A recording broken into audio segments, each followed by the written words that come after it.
Buenas noches. Vamos a comenzar la clase número 4. Hoy día vamos a hablar sobre las vitaminas, sobre las vías de administración que tienen que ver con la vía de administración parenteral, ¿sí? ¿Sí pueden visualizar las diapositivas que estoy compartiendo? Sí. Ya listo. Comenzamos. Tenemos las vitaminas. Aquí tenemos un sinnúmero de vitaminas, ¿sí? Como ustedes ven, de la A en adelante, y la clasificación o de dónde se podrían encontrar mayormente, ¿sí? Cada una de ellas. ¿Qué son las vitaminas? Las vitaminas son un grupo de nutrientes orgánicos necesarios en pequeñas cantidades para diversas funciones bioquímicas que en general no se pueden sintetizar en el organismo y que en consecuencia deben encontrarse en la dieta. El ser humano necesita 13 vitaminas para poder estar sano. Aquí tenemos un grupo, son liposolubles, que quiere decir que se diluyen por lo generalmente o se absorben, tienen su mejor absorción en la parte que tiene que ver con grasa, ¿sí? Y el resto son hidrosolubles, que tiene que ver con si se diluyen o se absorben de mejor manera en el agua. La deficiencia de una vitamina aislada es infrecuente. Es muy raro en realidad encontrar que una persona nazca con una deficiencia de ciertas vitaminas, pero el consumo como tal, que nosotros no tengamos una buena dieta balanceada, eso sí nos lleva a cualquier tipo de enfermedades de las cuales ya vamos a hablar entre otros. Acordémonos en las clases anteriores que hemos hablado sobre las enzimas, sobre otro tipo de moléculas de las cuales nosotros necesitamos para poder sintetizar o para poder nosotros generar energía como tal. Las vitaminas no nos generan energía, lo que hacen es ayudar a sintetizar estas actividades o a mejorar, a repotenciar este tipo de funciones para nosotros poder generar energía. No son formadores de energía, son un apoyo, es como que esta función necesita esta vitamina para poder generar energía. Esa es la función de nuestras vitaminas, ¿sí? Dice, una de las o la ausencia o las o variedades, espérenme un momentito, por favor, es una llamada importante, un minuto nomás, ¿sí?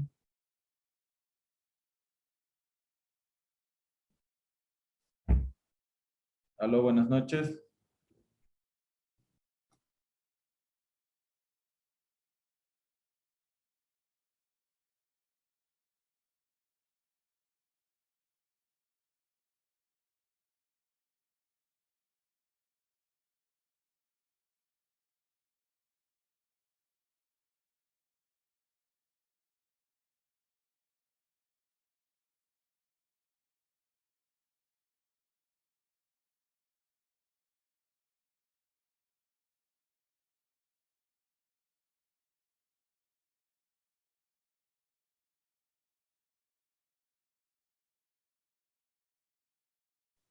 Listo, disculpen, este otro grupo de ustedes igual está dando el examen ahorita y están con un inconveniente, por eso me notificaron. Listo, continuamos entonces. La deficiencia entonces de estas vitaminas, como les decía, es muy escaso en realidad que uno nazca como tal con esto, pero la parte de la demanda en la alimentación no balanceada correctamente sí nos puede generar algún inconveniente. Y como hablábamos anteriormente, si nosotros tenemos una dieta inadecuada, igual que los carbohidratos, igual que los lípidos, igual que las enzimas, entre otro tipo de cosas, si nosotros no absorbemos de manera bioral o cualquier otro tipo de medicamento, perdón, de cualquier otro tipo de vía, nosotros lo que vamos a crear es deficiencia y no nos va a permitir a realizar ciertas actividades, ciertas funciones, cierto metabolismo en la parte de nuestra nutrición para poder nosotros tener un buen estar, una buena salud adecuada. Sí, ciertas vitaminas pueden ser sintetizadas de manera endógena, o sea, de manera interna, como la vitamina D, que a partir de los esteroides, precursores, la vitamina K, y entre otro tipo de más que se encuentran en la flora, en la microflora intestinal. ¿Sí? A pesar de esta síntesis endógena interna, que quiere decir y el aporte dietético de todas las vitaminas es esencial para el mantenimiento de toda la salud. Como hablábamos, ya vamos a hablar sobre todo lo que tiene que ver con las deficiencias de cada uno. Si nosotros tenemos un déficit de dieta como tal, ¿sí? Nosotros vamos a tener cualquier tipo de estas cosas, ¿sí? Nuestra dieta, como yo les hablaba en alguna clase, Cuando las personas son veganas, tienen una deficiencia como tal. Entre ellas hablábamos sobre las proteínas y ahorita vamos a hablar sobre las vitaminas. Las vitaminas por lo general se encuentran en gran parte de la B12 en ciertas carnes. Entonces, la persona vegana no va a tener ese conjunto de B12, ¿sí? Entonces, ya vamos a hablar de cada uno de ellos, pero aquí les pongo un ejemplo. La vitamina A produce ceguera nocturna, piel seca, uñas y cabellos muy frágiles, quebradizos, ¿sí? Tenemos los problemas de déficit B12 que los hablaba netamente, la anemia, ¿sí? Recordemos que la anemia se da por una baja de la hemoglobina o el hematocrito. Si nosotros no tenemos un adecuado nivel de B12 y producimos anemia, disminuimos el hematocrito y la hemoglobina, nuestras células rojas, los hematocritos, son transportadores o son los que llevan la hemoglobina a nuestra sangre. La hemoglobina se ayuda a la oxigenación de nuestra sangre y de nuestro cuerpo como tal, entonces nosotros vamos a tener, aparte de una anemia normal, una deficiencia de oxígeno como tal, ¿sí? Una falta de circulación, caída del cabello, problemas del sistema nervioso. Si es que existe un bebé, pues va a tener ese bebé un decaimiento. Acuérdense que le va a faltar vitaminas, les va a faltar ese ayudante para una actividad y una producción de energía normal, ¿sí? Una mala circulación, entre otros tipos de cosas. Recordemos que si tenemos anemia y una falta, pues no vamos a tener que circule de manera correcta en nuestra sangre, ¿sí? Si hablamos de una estructura molecular como tal, en la parte de bioquímica, tenemos un ejemplo aquí, que es el ejemplo de la vitamina C, ¿sí? Es similar a un hidrocarburo con muchas unidades C, ¿sí? Las cadenas de hidrocarbonato. Hay uno o dos átomos de oxígeno, como tenemos aquí, ¿sí?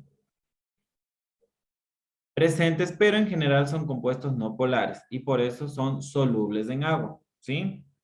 En esta estructura molecular, además de átomos de carbono e hidrógeno, contienen proporciones elevadas de átomos electronegativos, como el oxígeno y el nitrógeno, que tenemos aquí el oxígeno, ¿sí? Elevadas de átomos, perdón, y nitrógeno que pueden formar puentes de hidrógeno, como lo que tenemos aquí, ¿sí? Estos son los puentes de hidrógeno que pueden formar puentes de hidrógeno con el agua y por eso tanto la mayoría son de manera hidrosoluble, ¿sí? Que tiene que ver que se diluyen en agua por lo general. Tenemos otro tipo de ejemplo y clasificación y ciertas características específicas de las vitaminas. Grupo de nutrientes orgánicos que necesita el organismo para mantener la salud, el crecimiento y la supervivencia. La ausencia produce deficiencia de alguna función biológica que puede llegar a la muerte. Si nosotros tenemos una producción escasa o una absorción nula de vitamina B12, ya escuchamos o leímos hace un momento que es uno de los mayores formadores que tiene que ver con la anemia, baja la hemoglobina, baja el hematocrito, no vamos a tener una oxigenación normal. Acuérdense que el hematocrito transporta el oxígeno en nuestra sangre, podemos llegar a una insuficiencia respiratoria y si no se compensa de manera adecuada puede llegar a un paro cardíaco, ¿sí? Paro cardiorrespiratorio. No generan energía. Recuerden, las vitaminas no generan energía. Lo que hacen las vitaminas es fomentar, aumentar el proceso que es el generador de energía. Les vuelvo y les repito, les vuelvo y les repito. Si nosotros necesitamos una actividad específica, lo que hacemos es,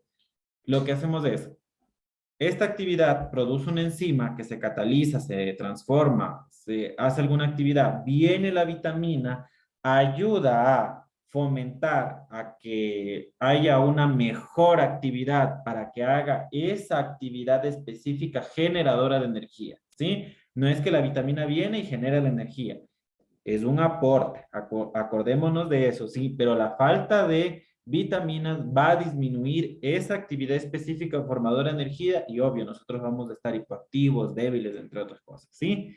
La mayoría se sirven de manera de coenzimas, como yo les decía, para la síntesis de coenzimas, recordemos que es un aporte para una función específica. Quiere decir que, miren, necesitan una coenzima para poder activarse, ¿sí? La cantidad de cada vitamina requerida es pequeña. Va a depender también del microorganismo o del ser vivo como tal, ¿sí? La mayoría de las vitaminas no se sintetizan en el cuerpo, pero se pide sintetizar a través de precursores diabéticos. ¿Qué quiere decir? Alimentos como tal, ¿sí? Y ayudadores que viene a ser las enzimas, que vienen a ser moléculas, entre otro tipo de cosas, ¿sí? Tenemos la clasificación de las vitaminas. Como les hablaba hace un momento, algunas son solubles en grasa y otras son hidrosolubles, que tienen que ver con agua, ¿sí? Las vitaminas A, D, E y K, ¿sí? Por lo general se transporta al hígado. Si tiene que ver con grasa, acordémonos que el mayor degradador, el que nos ayuda a catalizar, a hacer su anabolismo, a producir, a desgastar energía de la parte de la grasa, es el hígado, ¿sí? Y lo que tiene que ver con la bilis, ¿sí? La vesícula biliar. Cuando nosotros tenemos un problema de cálculos biliares, nuestra bilis es extraída por el motivo que sea, no se pudo eliminar de cualquier manera los cálculos, no ayudó a una dieta correcta, lo que sea. Cuando nosotros ya nos retiran la bilis, de la vesícula, perdón, nuestra producción de bilis ya va a ser nula, escasa, porque el hígado ya va a transportar de manera directa todos sus componentes para poder degradar. En la dieta como tal de grasa tiene que ser totalmente escasa porque ya no tenemos ese apoyo para degradar nuestras grasas, ¿sí? Entonces aquí tenemos un ejemplo por qué son liposolubles, porque se transportan al hígado, ¿sí? A través de vasos linfáticos, que es la parte de la circulación como tal. Se almacenan en tejidos corporales, no se absorben ni se eliminan rápidamente, excepto la vitamina E. Hay que tener mucho cuidado con la vitamina E, por lo que el uso excesivo de vitamina E puede llegar a producir acumulaciones de grasas en lugares inadecuados, ¿sí? Se eliminan en pequeñas cantidades por la orina. Las hidrosolubles, que tenemos del conjunto de las B2, de las B1 a la B12, ¿sí? Son el complejo B que se le llama, el ácido ascórbico y el ácido fólico. Se absorben desde el intestino delgado a través del transporte activo mediante la difusión a través del sistema de transporte específico. No se almacenan en tejidos, se transportan por la sangre y el exceso se elimina por orina. Nos damos cuenta que las partes de las vitaminas liposolubles, que es de grasa, nosotros podemos generar tejidos o grasa, ¿sí? De reserva, ¿sí? Mientras que las hidrosolubles no. Las absorbemos y las eliminamos como tal. Si ustedes tal vez en algún momento vienen y van a cualquier sitio médico y les dice, le vamos a poner una vitamina, la megadosis, que es la vitamina C. Nuestro organismo por lo general necesita de 1 gramo a 6 gramos diarios, sí, pero dependiendo de la patología que se encuentra en el momento. Si nosotros somos aparentemente sanos, no tenemos una enfermedad, hemos tenido una dieta normal, no podemos decir excesiva en vitamina C, pero una dieta normal, nuestro organismo va a absorber de la dieta esa vitamina C. Entonces venimos y nos colocamos un ácido ascórbico o esa megadosis que es de 6 gramos. ¿Qué va a hacer el cuerpo? Va a absorber lo que necesita, peor en una sola dosis. Lo correcto es distribuirse en dosis hasta que sea su mecanismo posológico, que son 8 horas, 12 horas, se absorbe y se elimina. Bien, en una sola dosis le administran una media hora, 1 hora, pongámosles, no, dependiendo de la indicación médica. El cuerpo absorbe 1 gramo, máximo 2, y el resto lo elimina, porque eso, como ustedes ven aquí, no se va a decir que le ponen hoy día y eso va a estar en su cuerpo por un mes. Eso se elimina como tal, ¿sí? No tenemos de la parte de las hidrosolubles, no tenemos un tejido adiposo o un tejido específico donde se va a acumular. ¿Por qué no? Porque son hidrosolubles, viene a la sangre, lo que tiene que ver componentes con la sangre, el líquido, el plasma, se distribuye, se absorbe, se elimina y hasta luego. Si se elimina por la orina, quiere decir que su mayor excreción va a ser por la parte de los riñones como tal, ¿sí? Entonces, mucho ojo porque el exceso de ciertas vitaminas puede producir algún daño. Ejemplo, el exceso de vitamina C, ya sea vía oral, ¿sí? O intravenoso, en el caso de que no sea necesario la vitamina C, no tengamos una patología como tal, puede producir la acumulación de ciertos sedimentos característicos de las vitaminas y nos puede ayudar o a fomentar a producir cálculos, ¿sí? Sabemos que son cálculos renales porque estamos hablando de que su eliminación es en la parte renal, ¿sí? Aquí tenemos un cuadro específico de todo lo que tiene que ver con las vitaminas, ¿sí? Sus funciones, sus síndromes en el caso de deficiencia, ¿sí? pero vamos a hablar de ciertas específicas para poder nosotros determinar el por qué son importantes ciertas vitaminas, ¿sí? Tenemos un ejemplo, la vitamina A, un componente de los pigmentos visuales. Ustedes han escuchado que tienen que comer zanahoria. Los niños menores de 5 años en su dieta normal, de los 6 meses que comienza la dieta complementaria con el seno, hasta los 5 años, que es la mejor dieta que se le puede dar, zanahoria, ¿para qué? Para fomentar a que ese niño tenga una buena visión, sí, es correcto. La vitamina A se encuentra en su mayoría en la zanahoria, ¿sí? Entonces, si nosotros hemos escuchado, es que ese niño no comió zanahoria, no podemos asociar al 100% porque la ceguera o los problemas visuales no se asocian solo a la falta de vitamina A.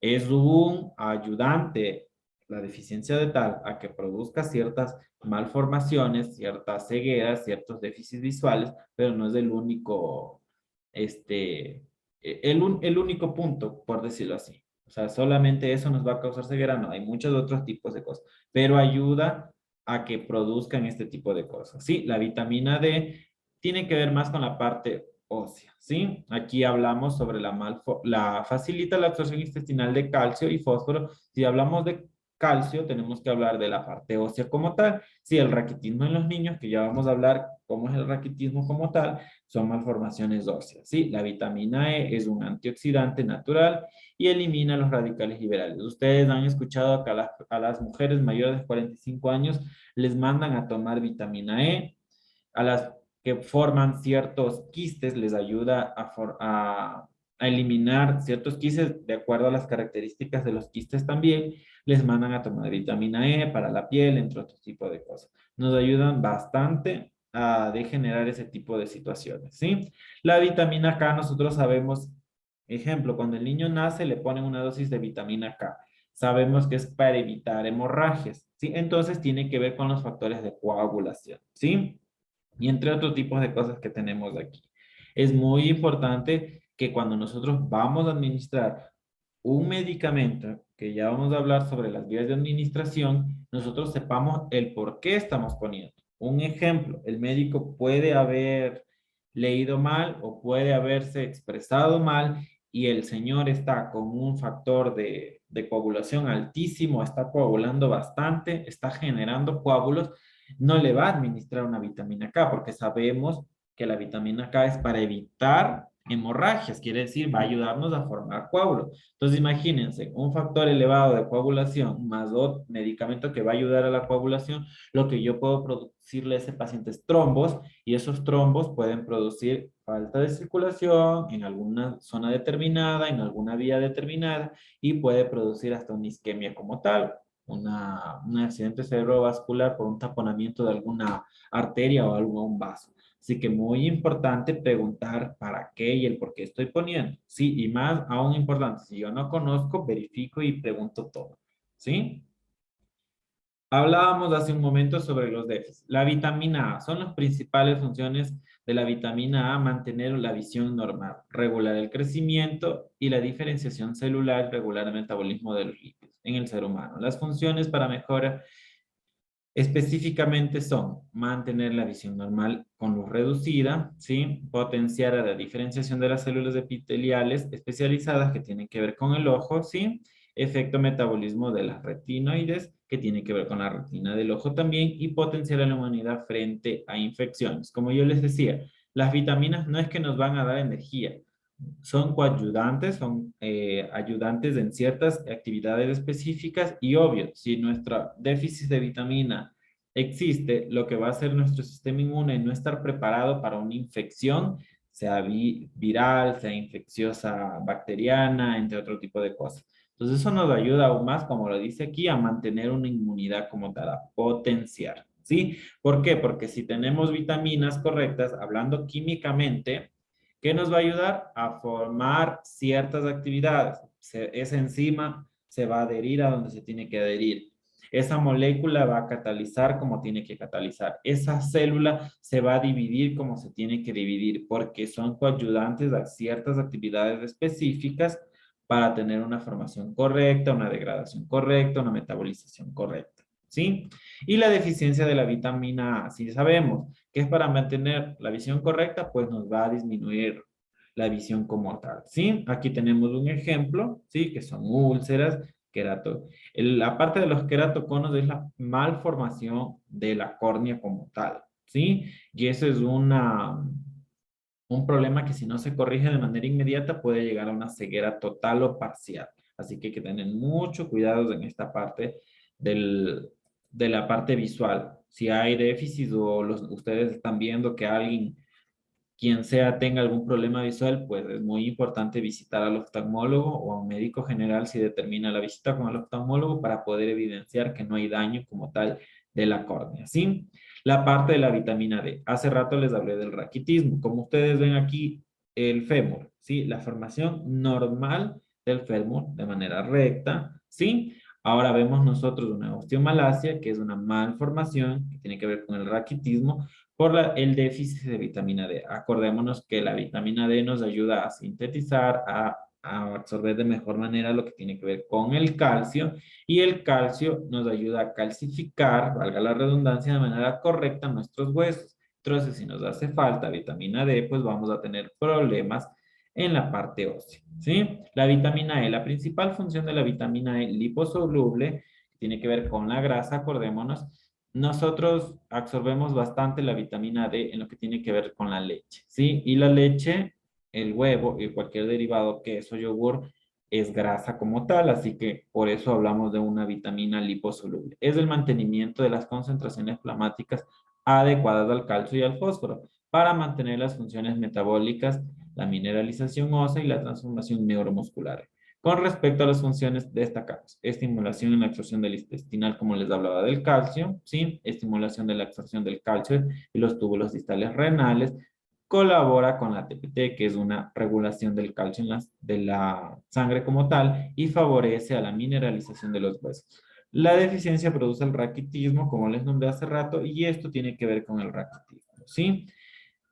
Entonces nosotros ya sabemos, si nos hace falta el consumo, la absorción correcta en nuestra dieta balanceada de la vitamina D, y nosotros la encontramos en la leche, en los derivados que tienen que ver con la leche, sí, como el queso, el yogur, nosotros tendemos a correr un riesgo como tal de alguna malformación ósea o de la déficit o de estos calcios, y nuestros huesos van a ser más frágiles como tal. Entonces es muy importante la absorción de la leche en los primeros años de vida, aún más que es la formación correcta de nuestro sistema óseo, ¿sí?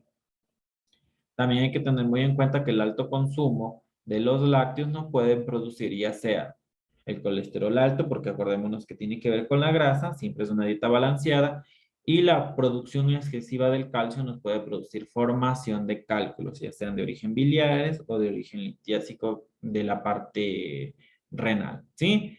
La vitamina C, la carencia de la vitamina C, que es hidrosoluble en agua, lo que les hablaba hace un momento, conduce al desarrollo del escorbuto, caracterizado principalmente por una enfermedad ósea en niños en crecimiento y hemorragias. Como vemos aquí, no es necesario que sea hemorragia activa como tal por boca o por algún otro tipo. Con una leve hemorragia podemos determinar la falta o el déficit de una cierta vitamina en nuestra dieta, ¿sí? ¿Qué quiere decir? Esta ayuda a fomentar a ciertos procesos para poder coagular. Entonces nosotros ya vemos que si tenemos algún tipo de hemorragia, quiere decir o nos da vitamina K en algún tipo de alimento o la vitamina C, que nos ayuda a la cicatrización pronta, ¿sí? Nos ayuda a formar esos trombos, esos coágulos, esas costras que son las carachitas que le decimos vulgarmente para evitar este tipo de hemorragias. El ácido ascórbico, que es la vitamina C, actúa en varias vías biosintéticas por la aceleración de las reacciones de hidrolización y amilación. La función más claramente establecida de la vitamina C es la activación de la prolis y el hilosis, que son hidrolasas a partir de los precursores inactivos para la hidrolización del procolágeno. ¿Qué tiene que ver esto? Con la piel, ¿sí? Con la formación, como yo les decía, de las costras como tal para evitar hemorragias, ¿sí? Y una deficiencia de vitamina C produce la supresión de las velocidades de la síntese de las polipéptidos del colágeno. Si hablamos netamente de la parte de la piel, no vamos a formar una costra y una cicatrización pronta como tal, ¿sí? La vitamina C también tiene propiedades antioxidantes, es muy recomendado en ciertas edades. ¿Para qué? Para que nos ayude a formar, a metabolizar, a activar ciertas funciones que, de acuerdo a nuestra deficiencia normal de nuestro organismo, a partir de cierta edad ya no va a producir colágeno, pues nos ayuda, como ustedes están viendo aquí, a aumentar esa velocidad de síntesis de colágeno y a formar aún más. Sí, es un apoyo como tal. Recordémonos que las vitaminas no son generadoras, son apoyos, son coadyuvantes a muchas actividades específicas de nuestro organismo, como vemos aquí, ¿sí? Es muy común que el déficit de vitamina C ayude o fomente la caída del cabello como tal. Hay las mujercitas dan de saber que les mandan incluso hasta ampollas de vitamina C y E para el cabello como tal y de manera directa se la aplican, ¿sí? Tenemos ciertos términos, ¿sí?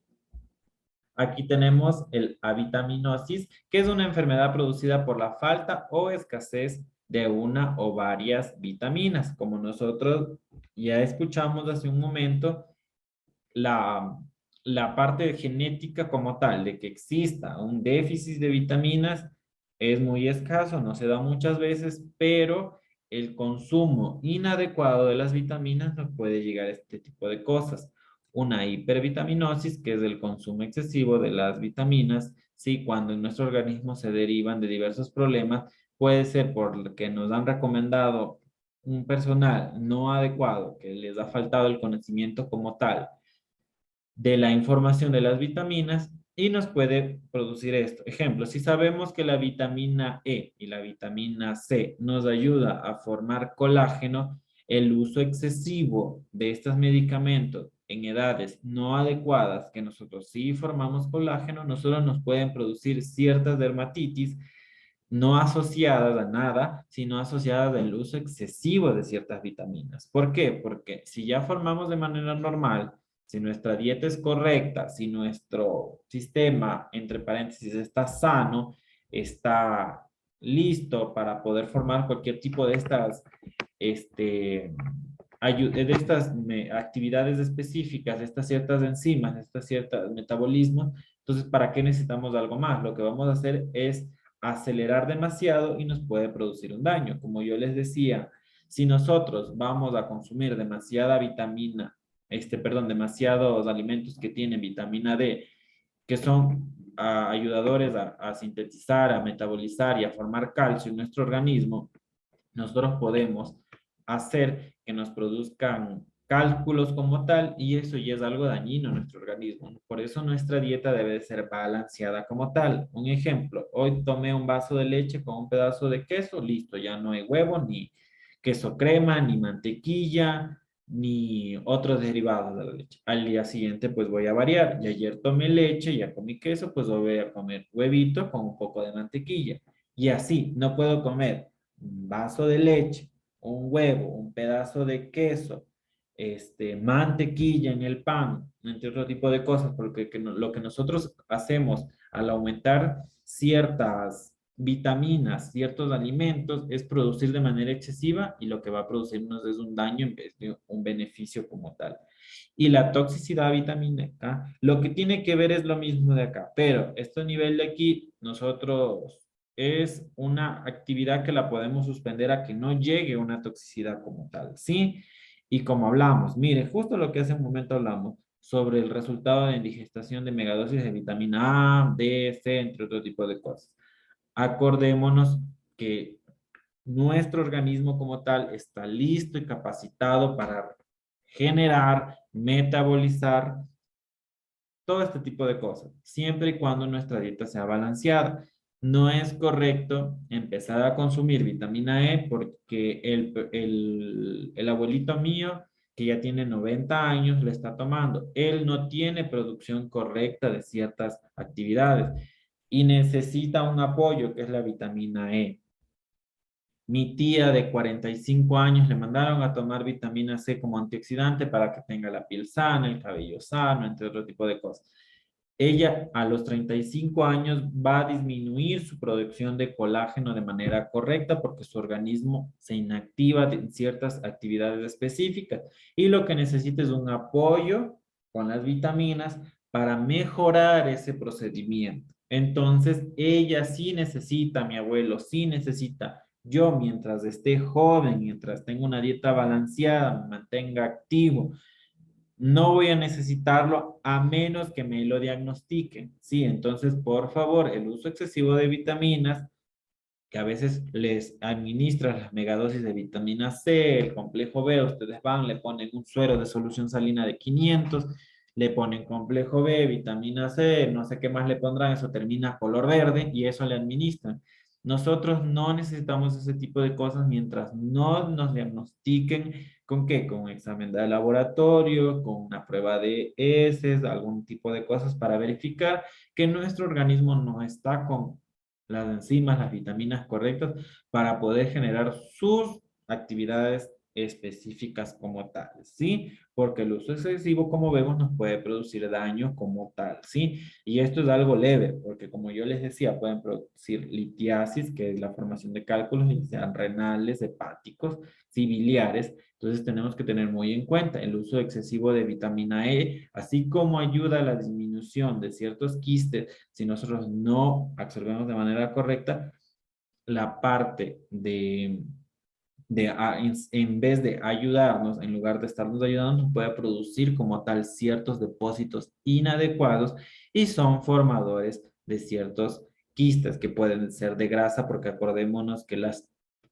vitaminas que son liposolubles se almacenan en ciertos tejidos de grasa y lo que nos va a generar es más acumulación de grasa, ¿sí? Tenemos el papel de algunas vitaminas de complejo B en tratamientos de patología por su carencia.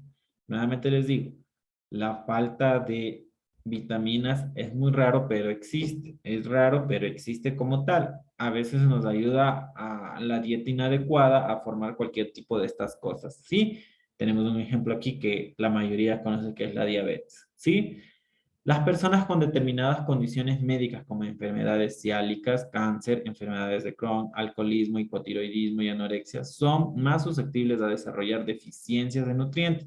Sí, ejemplo, este tipo de enfermedades ustedes ya nosotros conocemos hasta aquí que son enfermedades genéticas, pero la parte de aquí son enfermedades absorbidas como tal. Nosotros ya hemos adquirido por nuestra inadecuada dieta, nuestra adecuada actividad, nuestra adecuada consumo de bebidas, consumo de otro tipo de cosas, ¿sí? Esto de aquí varía por el uso excesivo de ciertos medicamentos que pueden producir, por la inadecuada formación de nuestro organismo como tal, o por cualquier otro tipo de problema congénito, ¿sí? Entonces, miren aquí tenemos otro tipo que es la anorexia. Ya sabemos que es la falta de apetito como tal y no vamos a tener una dieta adecuada o una absorción adecuada de vitamina E, de vitamina B, perdón. ¿Qué es lo que nos ayuda a qué? A estar hipoactivo porque no vamos a tener nuestra formación correcta de energía, que las vitaminas son apoyos para eso, ¿sí? Bajas de peso, entre otro tipo de cosas. La mutación como este tipo de aquí, que es una enzima como tal, una coenzima, por lo general se lo ve en los niños con autismo, ¿sí? Puede afectar en la forma que el cuerpo metabolismo el folato, sí, y puede provocar deficiencia de folato y otro tipo de problemas de salud que tienen que ver con este tipo de vitaminas que son hidrosolubles.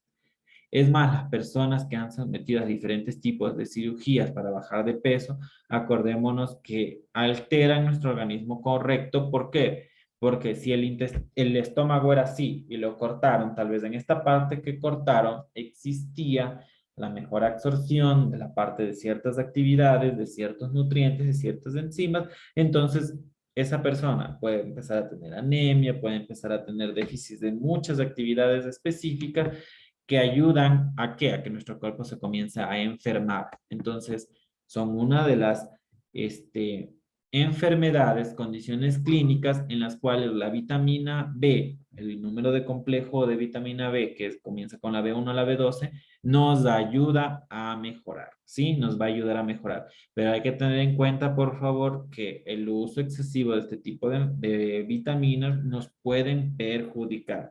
Hablábamos sobre los vegetarianos y los veganos. Acordémonos, como yo les nombraba, que la B12 se encuentra por lo general en las carnes, en las de energía, perdón, en las proteínas. que nosotros en este tipo de aquí encontrábamos las proteínas y ellos casi no consumen. ¿Por qué? Porque ellos solo se alimentan de alimentos, valga la redundancia, origen vegetal. En la soya encontramos ciertas proteínas, pero no encontramos del todo las vitaminas. Encontramos en una mínima cantidad como tal. Entonces ellos necesitan suplementos de vitamina B12, ¿sí? Y un control exhaustivo porque lo que puede producir es una anemia. Sí, acordémonos que la anemia es la baja cantidad de hemoglobina, de hematocrito, de los glóbulos rojos de nuestra sangre y eso conlleva a la falta de oxigenación, falta de circulación, entre otro tipo de cosas, ¿sí? Las personas que toman ciertos medicamentos. Si hablamos de los diabéticos que toman la metformina, es un medicamento que disminuye potencialmente, si no es acompañada con una dieta correcta, los niveles de B12, ¿sí? Tanto como el ácido fólico. Entonces nosotros en este tipo de pacientes que ya hablamos, como los de autismo, que tienen una mutación genética para la formación de esta enzima, los diabéticos que toman este medicamento y que ayuda a disminuir la producción o los niveles correctos a pesar de una dieta correcta o una dieta balanceada de B12, sí, incluyendo el ácido fólico, nosotros tenemos que mucho más tener en cuenta que estas personas necesitan un suplemento como tal, siempre vigilado por el médico del complejo B, ¿sí? Y más aún, si en la parte de la diabetes está tomando dosis excesivas de metformina, pues tenemos que verificar cómo está su anemia, cómo está su hematocrito, su glóbulo rojo para que no haya producido una anemia. Acordémonos que la anemia hay varios niveles, leve, moderada y grave. La grave ya necesita transfusión sanguínea. Y digamos que sea un paciente testigo de Jehová, ellos no se dejan administrar por su religión. Igual hay ciertos cristianos que depende, no sé cómo será en la parte de las religiones de ciertos tipos de cristianismo, tampoco. Entonces, nuestra consejería, que tiene que ver con enfermería netamente, es fomentar a que este tipo de pacientes tengan un control mensual para verificar que no le produzca ningún daño la ineficiencia o la carencia de este tipo de vitaminas en nuestro consumo diario. Sí, y como les hablábamos tal vez en las otras clases que yo topé el tema, nosotros hablamos netamente de que una buena dieta balanceada, carbohidratos, lípidos, que es grasa, y la parte de las proteínas que nos ayudan aún más a generar energía. Nuestra dieta debe de ser balanceada, bien direccionada, para que no nos produzcan ningún tipo de enfermedad. Como les decía en las tareas que muchos me preguntaron, hablaban sobre la anorexia, sobre la caquexia o la obesidad. Ese es un uso excesivo o nulo de carbohidratos que puede producir cualquier tipo de enfermedad. Sí, entonces igual la parte de las vitaminas. Si ya sabemos que son unos coadyuvantes para metabolizar ciertas actividades, ayudan a generar, no generan netamente, no son generadores exclusivos de actividad, ayudan a las actividades para generar energía, entonces nosotros ya sabemos que esa persona que no se está alimentando bien, no ha absorbido todos los carbohidratos, las energías y todo lo que ya hemos hablado, ahora hablamos de las vitaminas, pues va a tener una vida diaria hipoactiva, sedentaria, no va a tener una actividad constante. ¿Por qué? Porque no tiene cómo formar esa actividad para poder trabajar al 100% su cuerpo, ¿sí? Ojo con esta parte de nuestras consejerías. Siempre, si yo no sé algo, investigo, averiguo y pregunto a la persona que conozco más, ¿sí? Aquí viene lo que tiene que ver netamente con las actividades de enfermería diaria para ustedes. A pesar de que esto es una introducción, porque hay unos capítulos completos de todo lo que tiene que ver con las vías de administración, ustedes son los que más van a practicar esto, vamos a dar un inicio, una entrada a lo que tiene que ver con las vías de administración parenteral. Si hablamos de parenteral, es un término que se hace referencia a las vías de administración de fármaco. Esto es atravesando una o más capas de la piel o de las membranas mucosas mediante una inyección. La vía parenteral diariamente empleada determina la atención primaria en una multitud de situaciones. Todo va a variar. La más usada en realidad es la enteral. Si hablamos de enteral, es de nuestro sistema digestivo, que inicia en la boca y termina en el ano, ¿sí? Si nosotros hablamos de parenteral, como lo dice aquí, es la ruptura para el ingreso, la ruptura de la piel de una o dos capas para el ingreso de cierto medicamento, ¿sí? De diferentes tipos de modo que vamos a hablar unas especiales. Nosotros hablamos de una intradérmica, subcutánea, intramuscular y la intravenosa. ¿Cómo son más usadas comúnmente la intradérmica? Nosotros más hemos escuchado la intradérmica, casi todos o la mayoría de la población ecuatoriana tienen la marquita de la vitamina, perdón, de la BCG, de la vacuna de la BCG. Esa es intradérmica, es dentro de la dermis. Ya vamos a ver aquí, ¿sí? Cómo son la colocación correcta y por qué se llama intradérmica, ¿sí?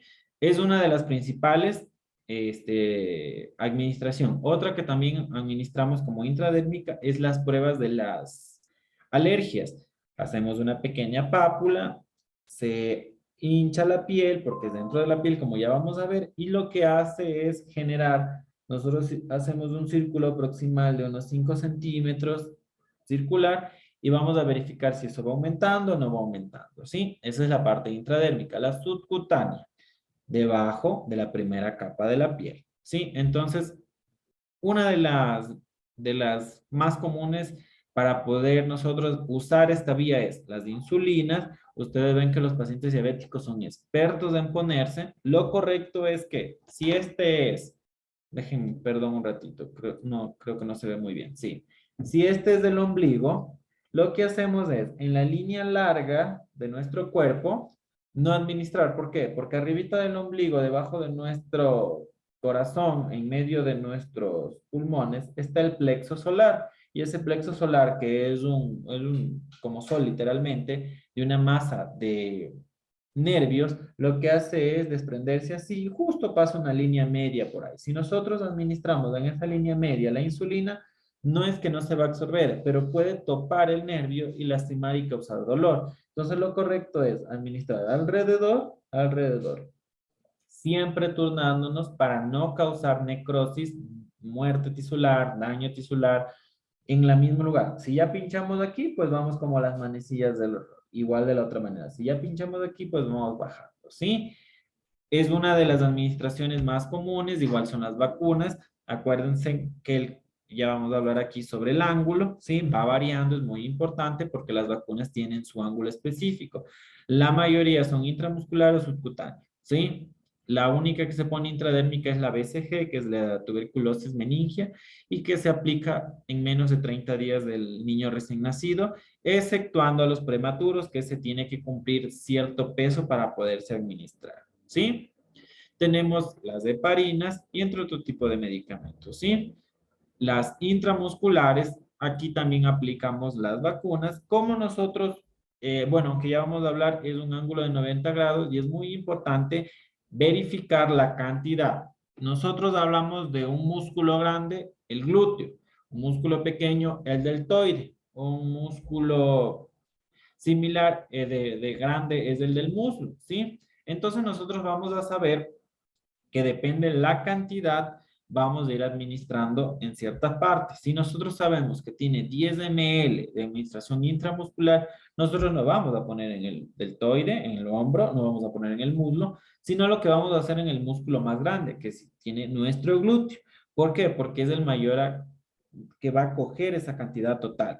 Si nosotros tenemos solo 2 ml de administración, podemos administrarlo tranquilamente en el deltoide, en el hombro. ¿Por qué? Porque ese músculo recibe hasta 3 ml, ¿sí?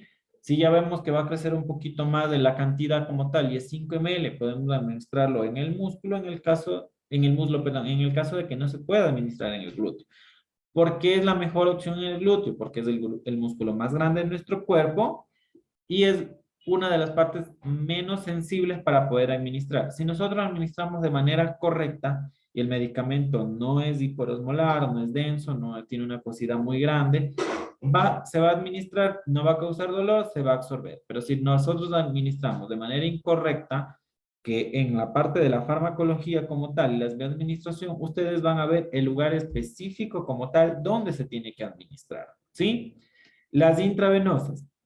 Por lo general, esto de aquí se administra netamente para medicamentos y fluidoterapia. ¿Qué tiene que hablar de fluidoterapia? Lo que nosotros hablábamos en alguna clase sobre los electrolitos, para nosotros compensar de manera adecuada con cualquier tipo de hidratación. Siempre recordemos que la parte intravenosa es nuestra mayor receptora de líquidos. Entonces, vamos a meter 1000, 2000, de acuerdo al tiempo, a la enfermedad, al paciente, porque no es lo mismo meterle 1000 de líquidos a un adulto, a un niño en determinado tiempo, ¿sí? Es muy importante. La parte intravenosa, todo se maneja con calibres, pero la parte intravenosa aún más. ¿Por qué? Porque va a un acceso específico que es la vena. Si nosotros vemos que es un niño, no vamos a poner un catlón de un adulto. Los catlones de un adulto son 20, 18, 16, 14. En cambio, en un niño va de 22 para abajo. Si es un neonato, pues de 24, 26. ¿Sí? Entonces va a ir variando el calibre, va a ir variando la fluidez, va a ir variando la rapidez. Y aquí es muy importante, cuando nosotros hablamos de administración de medicamentos, siempre tenemos que tener en cuenta los 10 correctos del país, porque de ahí ustedes buscan 10 correctos, les salen de México, Chile, de donde sea. Si hablamos los 10 correctos aplicados en el país, no es que alguien de loco se inventó, sino que eso se aplicó con los estudios, viendo los riesgos, viendo los problemas más frecuentes en la parte de administración de medicamentos, se estableció paciente correcto, medicamento correcto, hora correcta, vía y rapidez correcta, dosis correcta. Como yo les decía, es muy importante la vía y la rapidez, porque no es lo mismo en un adulto que en un niño. Hablamos de los 5 primeros, de ahí vienen los otros 5, el séptimo, el sexto y así. Verificar las alergias del paciente, fecha de caducidad del medicamento, siempre verificar que el paciente no esté tomando nada ajeno a lo prescrito. ¿Por qué? Porque si ustedes vienen, un paciente X está con dolor excesivo, el doctor dice, póngale un ketorolaco. Yo no le pregunté, el médico no le preguntó y recién se vino poniendo un ketorolaco. El alto uso de este medicamento puede producir falla renal, ¿sí? Entonces tengo que preguntar si el paciente no está tomando nada ajeno a lo prescrito. Otro ejemplo, haciéndolo algo más grave, el paciente viene con una crisis hipertensiva, o sea, está con una presión súper elevada y el doctor dice, póngale losartán, que es un hipotensor, no es un orbotensor. Entonces, el losartán le va a bajar la presión. Y como está con una presión alta, el doctor no se va con 50 miligramos, sino se va con 100, que es una dosis más alta. Usted no le preguntó y el señor hace 20 minutos se vino tomando una losartán y el medicamento hace efecto vía oral de 20 a 40 minutos. Él tal vez se tomó también 100 y lo que podemos hacer es que la presión se baje tanto que puede llegar a un paro cardíaco. Entonces, es muy importante verificar que el paciente no esté tomando nada ajena a lo prescrito. La docencia, la educación, siempre es importante decirle, señor, le voy a administrar tal medicamento. Este medicamento le ayuda a esto y le puede producir esto. Un ejemplo, le voy a administrar furosemida intravenoso. Es un diurético de primera elección, o sea, ayuda a orinar. Entonces, ¿qué le voy a decir al señor? Señor, le voy a administrar una furosemida. Este medicamento le va a ayudar a bajar la presión también y tal vez le haga orinar de manera inmediata. Por favor, si necesita ir al baño, nos avisa nomás. Otro tipo de cosas. Le voy a poner tramal y el señor nunca dijo que era alérgico al tramal y ustedes no preguntaron, el doctor no preguntó y al momento que yo le voy a administrar le está diciendo. Muy importante porque si yo produzco un shock anafiláctico, lo que puedo producir es un cierre de vías aéreas y una muerte como tal. ¿Sí?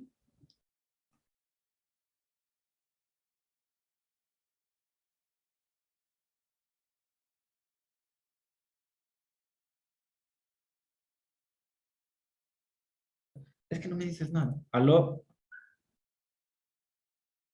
Entonces, eso tenemos nosotros en cuenta.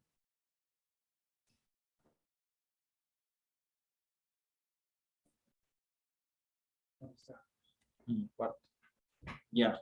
Entonces nosotros hablamos sobre todo lo que tiene que ver con los 9. Y el último es muy importante porque si nosotros hablamos del medicamento, hemos hablado sobre la educación, hemos hablado de todo, ustedes podrían confiar al 100% que una persona va a preparar un medicamento correcto. Un ejemplo, ustedes no prepararon, le dieron preparando el medicamento, no lo diluyeron bien, no le cargaron de manera correcta, le administra a otra persona y ustedes van y registran.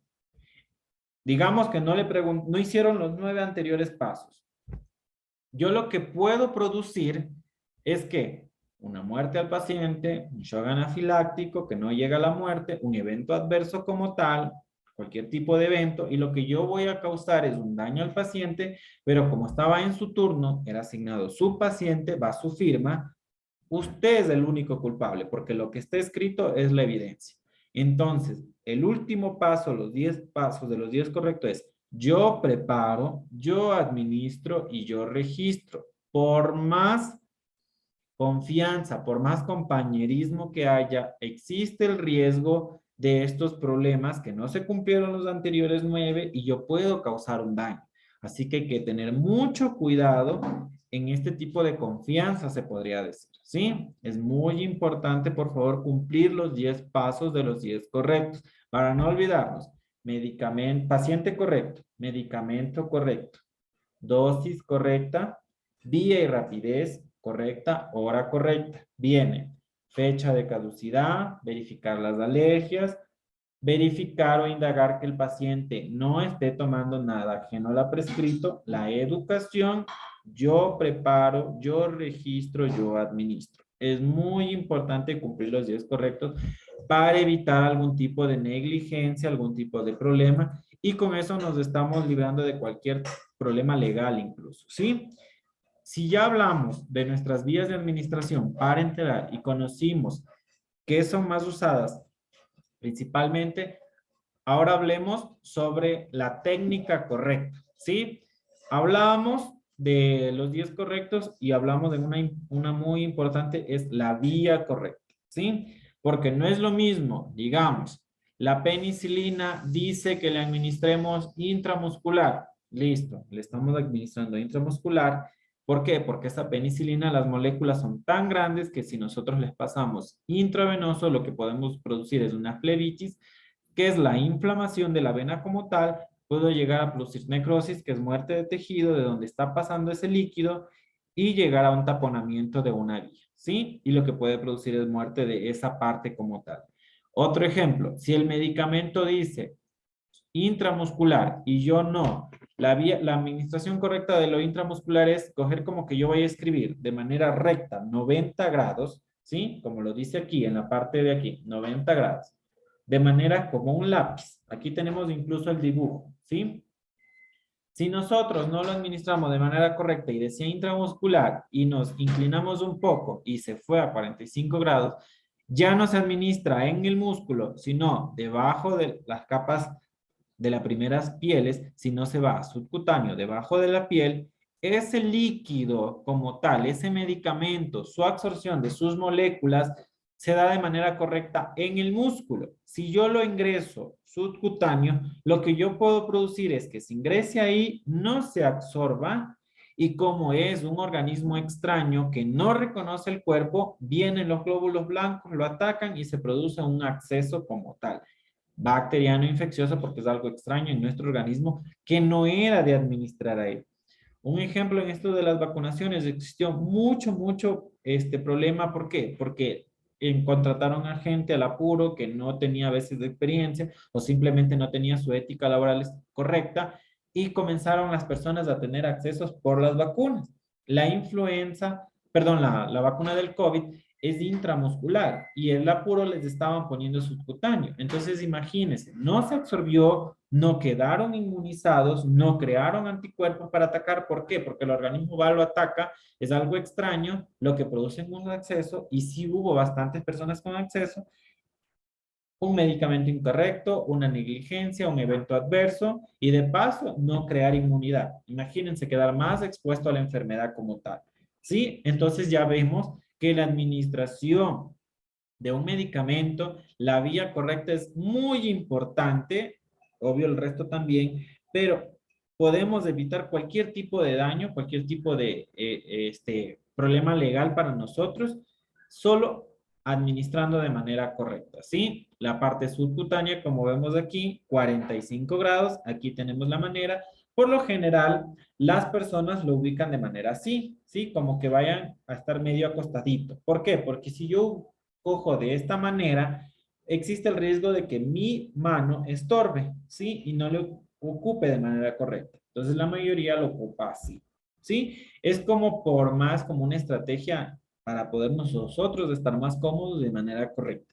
Vemos la intravenosa, igual es casi acostada, 25 grados, y la intradérmica es acostada casi en su totalidad y es dentro de la primera capita de la piel. ¿Para qué? Para producir la pápula, como yo les decía. Y la pápula es una bolita que por lo general se ingresa 0,1 máximo de líquido para poder nosotros eh, verificar que está bien puesto. Se tiene que hacer la pápula. Si no se hace la pápula, no está administrado el medicamento de manera correcta, ¿sí? Como les dije, este es un inicio, porque ya luego ustedes van a tener una clase enterita de farmacología, van a tener una clase enterita de todo lo que tiene que ver con las administraciones de los medicamentos y ustedes van a aprender, van a tener también la práctica como tal, pero esto es un preámbulo, esto es un ingreso como tal.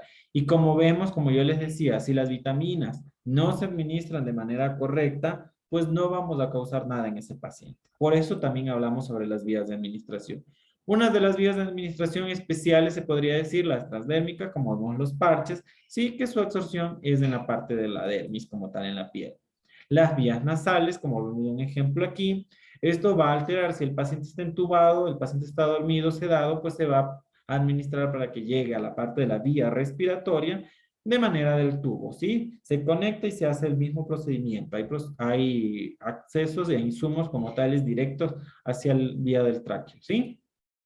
La vía oftálmica, ustedes ven aquí, existen gotas y existen cremas que son pomaditas como tal para poder en el ojo. Lo correcto siempre es ingresar, esperar unos 10 segundos, parpadear, que se lubrique bien, no colocar y de una virar al otro, porque lo que existe es el riesgo de que se riegue y no hemos administrado una dosis correcta, ¿sí?